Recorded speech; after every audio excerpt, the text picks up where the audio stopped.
हरिद्वार में कुंभ के शाही स्नान के दिन श्रद्धालु शहर के एक कोने से दूसरे कोने तक आवाजाही नहीं कर सकेंगे। स्नान के लिए आने वाले श्रद्धालुओं को पार्किंग के पास से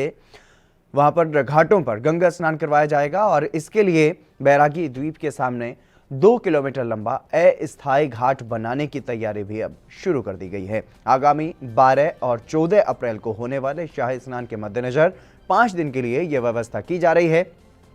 और इन 5 दिनों में चमगादड़ टापू और दीनदयाल उपाध्याय पार्किंग जो है वो बंद रहेगी और भीड़ प्रबंधन को देखते हुए पुलिस ने व्यवस्था बनाई है कि यात्रियों को शहर के एक कोने से दूसरे कोने तक नहीं जाने दिया जाएगा। दिल्ली से हरिद्वार आने वाले यात्रियों को वाया लक्सर बैरागी कैंप होते हुए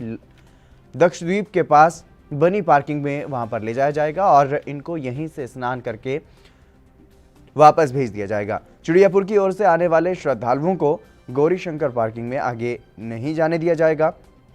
और दून की ओर से आने वाले श्रद्धालुओं को सप्तऋषि पर स्नान करवाया जाएगा। तो इस तरीके से हरिद्वार में जिस तरीके से अब महाकुंभ की तैयारियां जो हैं वो चल रही है और उसको लेकर के अलग अलग तरीके से जो व्यवस्था है वो बनाई जा रही है और कुंभ मेले के लिए अब ये व्यवस्था जो है वो बनाई गई है। और लगातार अगर बात की जाए कोरोना महामारी की, क्योंकि जिस तरीके से कोरोना महामारी का प्रकोप लगातार बढ़ रहा है और उसको लेकर के एक तरफ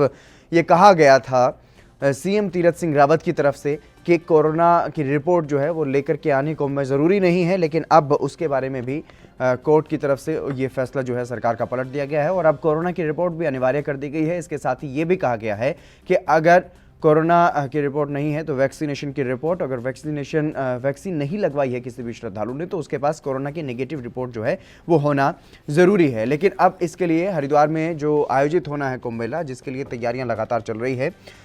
और अभी तक ये कहा जा रहा था कि किसी भी जांच की ज़रूरत नहीं है, लेकिन केंद्रीय स्वास्थ्य मंत्रालय की तरफ से भी इस मामले पर गंभीरता से ये कहा गया था और जो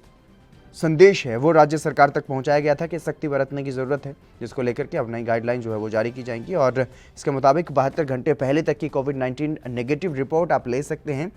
वैक्सीनेशन रिपोर्ट लेकर के जाना अब अनिवार्य होगा कुंभ में और मुख्य सचिव ओम प्रकाश ने ये कहा है कि कुंभ के दौरान राज्य और केंद्र की गाइडलाइन का पूरी तरह से पालन किया जाएगा। उन्होंने ये भी बताया है कि इसको लेकर के उच्च न्यायालय के स्पष्ट आदेश हैं और साथ ही उन्होंने ये भी कहा है कि आज या कल कुंभ को लेकर के एसओपी भी जारी कर दी जाएगी। हरिद्वार कुंभ को लेकर के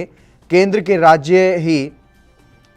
के साथ ही राज्य सरकार किसी भी तरह की कोताही नहीं बरतना चाहती और कुंभ मेले के दौरान देश के विभिन्न राज्यों से बड़ी संख्या में श्रद्धालुओं के आने की संभावना है। कोरोना वायरस संक्रमण के बीच होने जा रहे कुंभ को लेकर के राज्य सरकार इंतजामों में जुटी हुई है। बढ़ते संक्रमण को देखते हुए कुंभ मेला क्षेत्र में आने से 72 घंटे पहले तक की अवधि की नेगेटिव RT-PCR रिपोर्ट लाना जरूरी होगी।